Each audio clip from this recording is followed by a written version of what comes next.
Hello everyone, welcome to you all. Welcome in the class of accountancy where we were dealing with the concept of debenture and we were dealing with the accounting treatment of issue of debenture in the books of company. Students, in the previous classes we were dealing about the concept of issue of debenture and the various accounting treatment in this regard in the books of company related to the fresh issue, related to the consideration other than cash, and also the accounting treatment related to the issue of debenture as a collateral security. हम लोगों ने इससे पहले debenture की बात की थी, debenture के बारे में जाना था, डेवेंचर क्या होता है, डेवेंचर कितने टाइप के होते हैं और तमाम तरीके की सिचुएशंस जिसमें डेवेंचर्स इशू किए जाते हैं उनकी बातें की थी। इस क्रम में हम लोगों ने डेवेंचर के फ्रेश इशू की बात की थी, साथ ही साथ बात की थी जब डेवेंचर्स को कंसिडरेशन अदर देन कैश के रूप में इशू किया जाता है, यानी जब किसी असेट्स को परचेज करके उसकी पेमेंट के रूप में डेवेंचर इशू किया जाता है। और एक और सिचुएशन देखी थी हमने जब किसी लायबिलिटी या लोन के बदले में पेमेंट ना करके डेवेंचर को इशू किया जाता है इस बिहाफ पे कि अगर डिफॉल्ट की गई तो सेकेंडरी सिक्योरिटी के रूप में आप डेवेंचर होल्डर बन जाएंगे। This was known as issue of debenture as a collateral security. और आज हम इसी क्रम में अपनी बात को आगे बढ़ाते हुए बात करेंगे that issue of debenture with the terms of redemption, यानी हम इस क्रम में बात करेंगे that what is the accounting treatment in the books of company when company clarify that on which rate it will redeem the debenture, है ना। जब कंपनी रिडीम करती है डेbenचर को तो इशू करते टाइम ही जो है उसका क्या रेट होगा, यानी किस रेट पे वो रिडम्पशन करेगी, वो रेट जो है वो प्राइस क्या होगा जिस प्राइस पे कंपनी जो डेbenचर्स हैं उनको वापस करेगी। ये प्राइस डेbenचर्स की प्राइस नॉमिनल वैल्यू से हाई भी हो सकता है और लो भी हो सकता है। तो ऐसी कंडीशन में जो डेवेंचर की रिडम्पशन होगी वो किस प्राइस पे होगी, उस प्राइस को पहले ही क्लेरिफाई करना at the time of issue, it is known as issue of debenture at the term of redemption. ठीक है, means clarifying, it means clarifying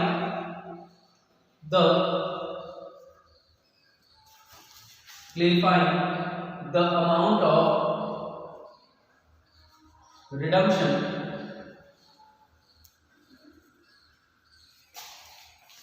at the time of issue, at the time of issue। ठीक है, issue के time redemption की price को clarify करना, that is the concept of issue. ठीक है, that is the concept of issue of share with the terms of redemption. ठीक है, जब कंपनी डेवेंचर्स को इशू करती है और इशू के टाइम बता देती है कि रिडम्पशन का प्राइस क्या होगा, तो ऐसी सिचुएशन को हम कहते हैं issue with the terms of redemption. ठीक है, अब जो डेवेंचर रिडीम होते हैं वो रिडम्पशन यानी कि रीपेमेंट जो है, repayment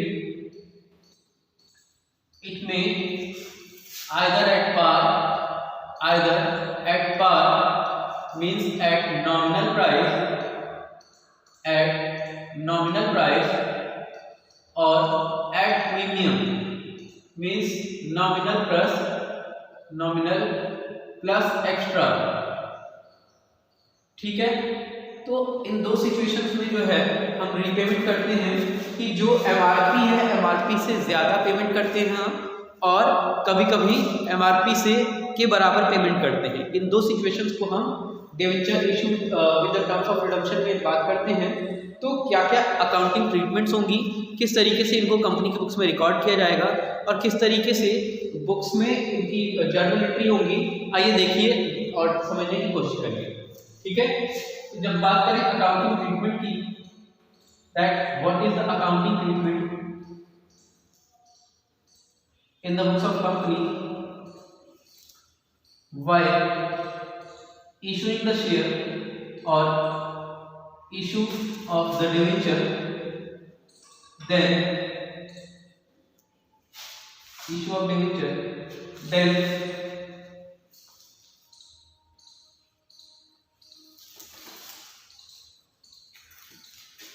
three situations may take place as debenture issued at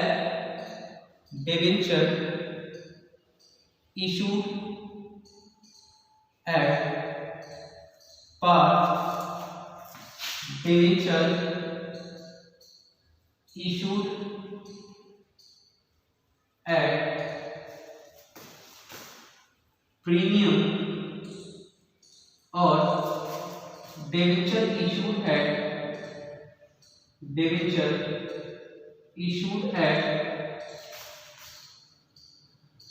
discount. ठीक है, डिवेंचर में आइदर इशू एट पार और इशूड एट प्रीमियम और इशूड एट डिस्काउंट। ठीक है, अब इसमें जो है अलग अलग कंडीशंस हो जाती हैं जो टर्म्स ऑफ रिडम्पशन है।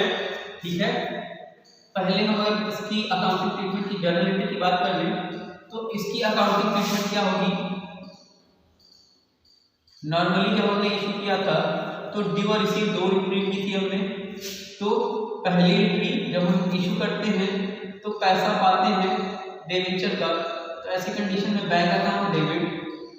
ठीक है, और अगर कॉस्ट स्पेसिफाई नहीं होती है तो हम पूरे पैसे को एक ही बार में कलेक्ट करते हैं और इसके लिए लिखते हैं debenture application and allotment account. ठीक है, बीइंग debenture money received। ठीक है, डिवेंचर मनी को हम रिसीव करते हैं। ठीक है, and similarly at the very same time जब हम इसको ट्रांसफर करते हैं डिवेंचर अकाउंट में तो the same entry, the same credit side of the previous transaction will be debited here as debenture application and allotment account debit and account debit to X% debenture account, X% debenture account। ठीक है, so this was the situation when the debenture amount transferred to X% debenture account।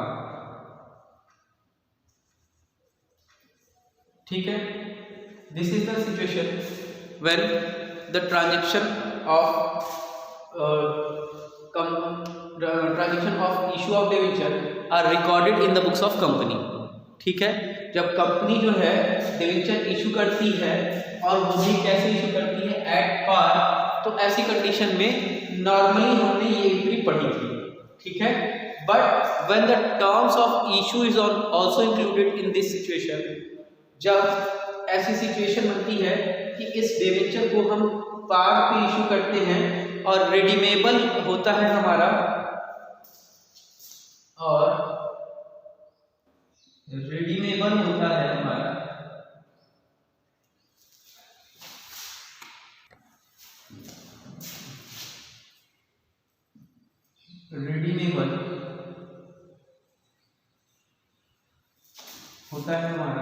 Either on par और on discount. ठीक है, redeemable at par और redeemable at discount.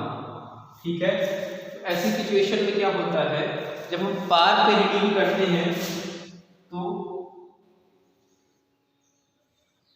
पहली entry में कोई changing नहीं होती है, सेम एंट्री हो जाती है हमारी, that is bank account debit to debenture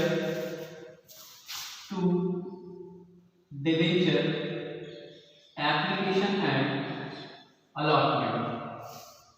and meanwhile जब हम इस डिवेंचर को ट्रांसफर करते हैं तो ट्रांसफर करने की कंडीशन में हम अगर स्पेसिफाई किए हैं that debenture are redeemable at par, तो ऐसी कंडीशन में हम क्या करते हैं, स्पेसिफाई करते हैं that debenture are going to be redeemed.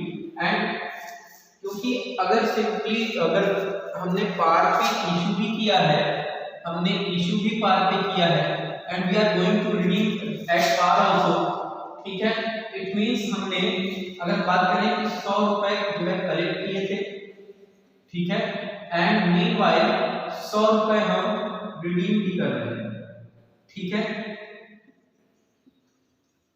ना, 100 रुपए रिडीम भी कर रहे हैं। तो ऐसी कंडीशन में पार और मतलब कलेक्शन और रिडम्पशन में कोई अंतर नहीं हो रहा है, तो it means there is no profit and no loss taking place in this situation, ठीक है। और इसलिए जब ये सिचुएशन आती है तो कंपनी किसी भी तरीके की कोई चेंजिंग इस ट्रांसफर वाली एंट्री में नहीं करती, ठीक है। No change in this entry, no change due to no effect, no effect, ठीक है। अगर ऐसी सिचुएशन बनती है तो एंट्री क्या हो जाएगी, एंट्री दूसरी वाली एंट्री हो जाएगी हमारी दैट डिबेंचर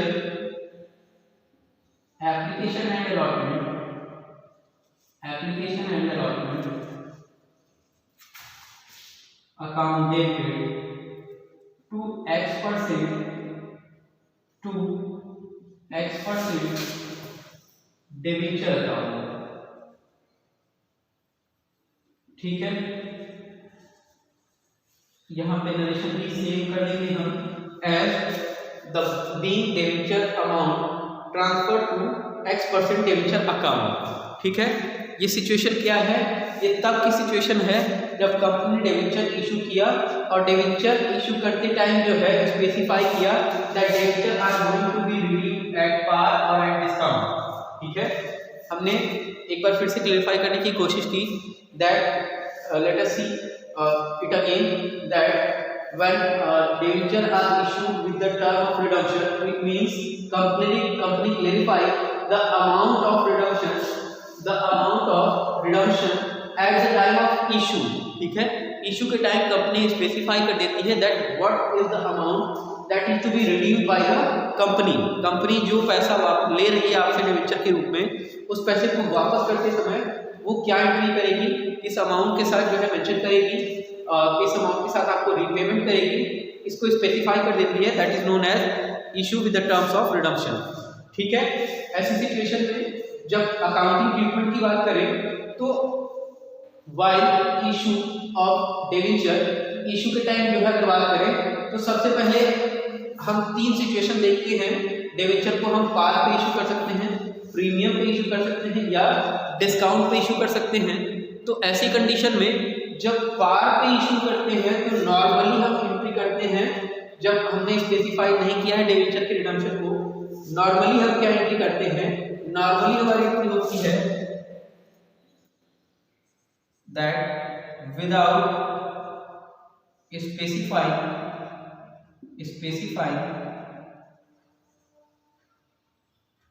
टर्म्स, ठीक है।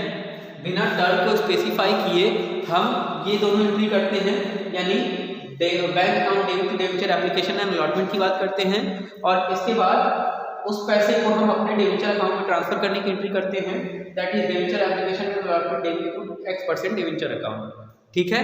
ये एंट्री हमारी होती है when the company issued the debenture at par, ठीक है। अब ऐसी कंडीशन में जो अल्टीमेटली रिडम्पशन की कंडीशन अगर ऐड कर देती है कंपनी, स्पेसिफाई कर देती है what is the amount that is redeemable by it, तो ऐसी सिचुएशन में हम 2 तरीके की रिडम्पशन देखते हैं that company issued the whatever the debenture will be redeemed at par और एट डिस्काउंट। कंपनी ने जो डिबेंचर इशू किए उसको या तो वो पार पे इशू करेगी, पार पे रिडीम करेगी, या तो प्रीमियम पे रिडीम करेगी।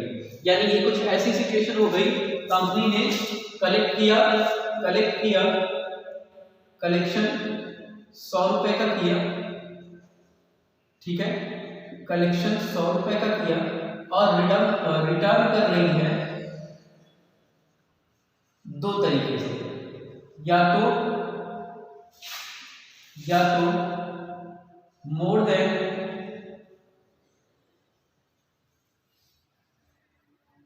100, ठीक है, या फिर लेस देन 100, ठीक है। तो ऐसी कंडीशन में जो रिडम्पशन होता है that is redemption redeemable at par and redeemable at discount. यहाँ पे जो एंट्री आपने देखी that is redeemable at par, ठीक है। अब हम बात करते हैं रिडीमेबल एट डिस्काउंट की। तो जब हम रिडीमेबल एट डिस्काउंट की बात करते हैं तो जो पहली एंट्री होती है that is of issue of debenture, उसमें हम कोई चेंज नहीं करते हैं। जैसे bank account debit to debenture application में अलॉटमेंट होता है, ठीक उसी तरीके से bank account debit to debenture application में अलॉटमेंट कर देंगे। नरेशन हो जाएगी हमारी being debenture application money receive, ठीक है। तो नरेशन भी एकदम सेम रख देंगे, being debenture application money receive, ठीक है। अगर डिवेंचर की बात नरेशन की बात करें तो नरेशन बिल्कुल सेम रहेगी as debenture application and allotment money receive, debenture money receive, ठीक है। ये हम बात कर रहे हैं debenture issued at par and redeemable at discount की। तो डिस्काउंट पे जब रिडीमेबल होगा और इशू के टाइम हम एंट्री करेंगे तो at the time of issue we will initially record the transaction which is collected by the company, और यहाँ पे बैंक अकाउंट को हम डेबिट करके डिवेंचर एप्लीकेशन एंड अलॉटमेंट को क्रेडिट करेंगे, ठीक है। Similarly at the same time जब हम इस अमाउंट को ट्रांसफर करेंगे तो ऐसी कंडीशन में एंट्री हो जाएगी हमारी that is debenture application and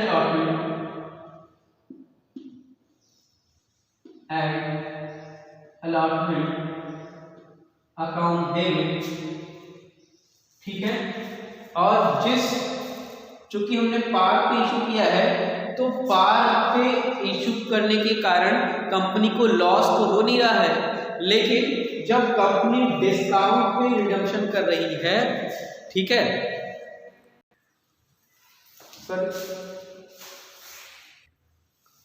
sorry discount जो है अल्टीमेटली डिस्काउंट केवल ओपन मार्केट में पॉसिबल है। हम बात करते हैं केवल किसकी, जो या तो इक्वल टू जो है अल्टीमेटली प्राइस हो, या तो प्राइस इक्वल हो, या तो अल्टीमेटली जो प्राइस हम दे रहे हैं उस प्राइस से ज्यादा रिटर्न, ठीक है। यानी कि at par at premium only, है ना।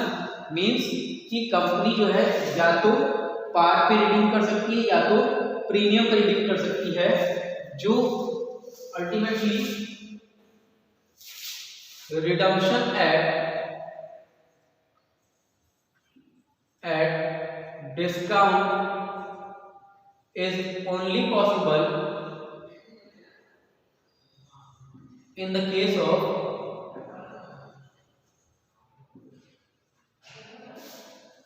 open market only, ठीक है। माइंडेड जो डिस्काउंट पे रिडम्पशन होता है वो केवल और केवल ओपन मार्केट में ही एप्लीकेबल होता है। इसकी बात हम लोग आगे करेंगे, ठीक है। ये कंपनी की फिक्स रिडम्पशन है, इसको हम ओपन मार्केट के तरीके से रिकॉर्ड नहीं करेंगे, इसकी एक अलग ट्रीटमेंट होगी that we are going through, ठीक है। तो इस समय हम बात कर रहे हैं that is debenture issued at par and redeemable at premium, ठीक है। तो जब पार पे इशू करेगी तो जितना पैसा पाना है होता है उतना पैसा पाएगी bank account debit to debenture application and allotment account, ठीक है।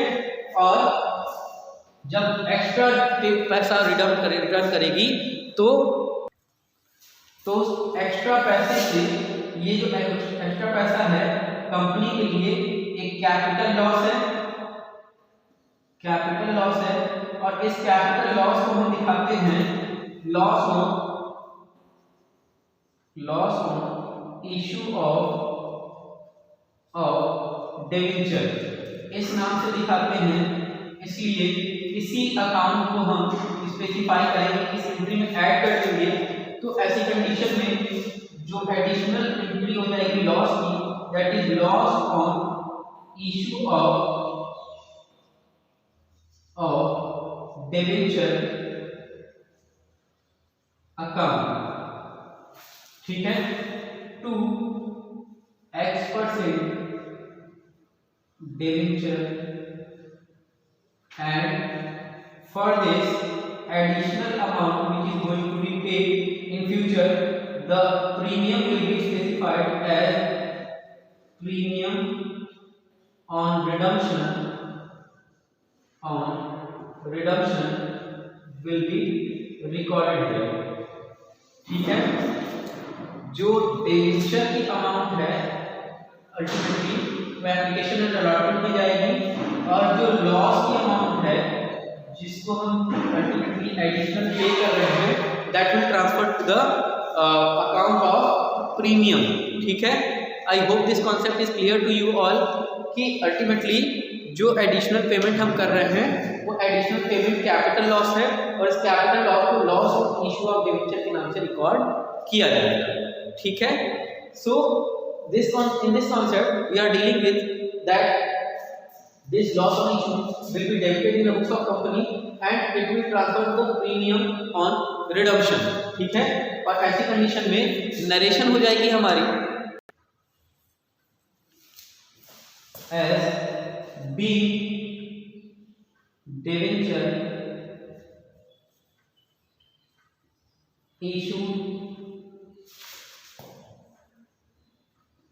issued at par and redeemable at premium, ठीक है। Hope the concept is very much clear to you. आज हमने दो कंडीशंस की बात की, जहां हमने देखा कि जब कंपनी डिबेंचर को पार पे इशू करती है और रिडम्पशन दो तरीके से करती है, आइदर और एट पार और एट प्रीमियम, तो इसकी अकाउंटिंग ट्रीटमेंट क्या होती है, किस तरीके से हम इसको अकाउंटिंग बुक्स में, कंपनी की बुक्स में रिकॉर्ड करते हैं, इनकी बात करेंगे। इनकी बात हमने की। So let us revise the entire concept so that it could be very much clear to you all. हमने कहा that issue with the terms of redemption is the concept of clarifying the amount of redemption, where redemption is the repayment that will make by the company, and this repayment will make at par or at premium। मतलब जो nominal price है अगर उतनी ही price हम देते हैं तो this is called redemption at nominal price और रिडम्पशन एट पार। लेकिन अगर जो नॉमिनल प्राइस है उससे अगर कुछ ज्यादा देते हैं हम तो this is known as repayment at premium और रिडम्पशन एट प्रीमियम ऑल्सो, ठीक है। In this case whatever the accounting treatment so that take place in the books of company while issue of debenture, जब debenture issue करते हैं तो इसकी क्या accounting treatment होती है, इसको हमने तीन कैटेगरीज में जो है कैटेगराइज किया।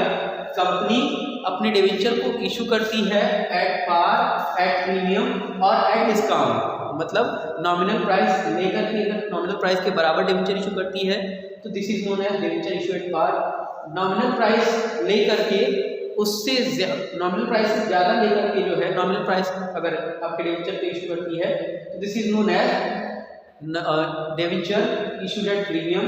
और जितना नॉमिनल प्राइस है उससे कम कलेक्ट करके पूरे डिबेंचर इशू कर देती है कंपनी, तो this is known as debenture issued at discount. So इन तीन कंडीशन में कंपनी अपने डिबेंचर को इशू करती है। And when we talk about this term, तो टर्म जो आपकी रिडम्पशन का होता है, रिडम्पशन की टर्म केवल दो होती है, that is redemption at par और रिडम्पशन एट प्रीमियम, ठीक है।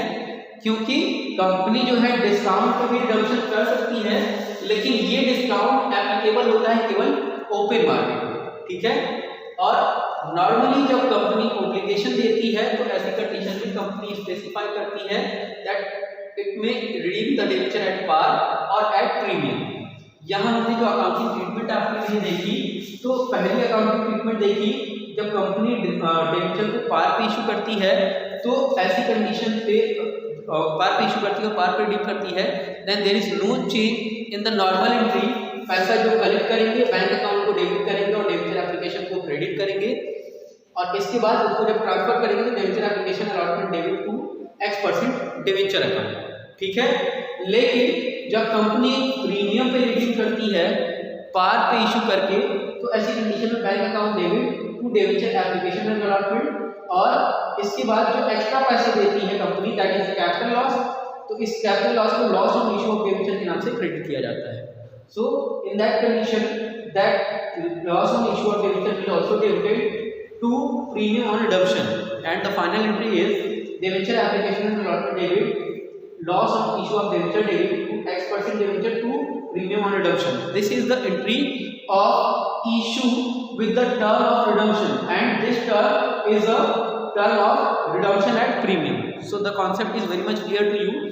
Let us talk some more situation in this case.